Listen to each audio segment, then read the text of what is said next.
Alam mo, minsan napapaisip ako kung bakit ganito tayo. Hindi naman talaga tayo takot magmahal eh.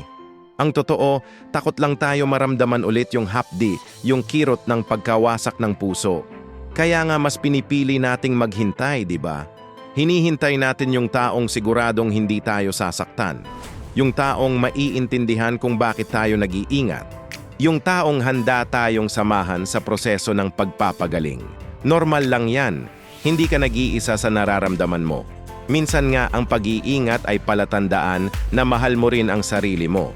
At yun naman ang pinaka-importante, na bago ka magmahal ng iba, mahal mo muna ang sarili mo.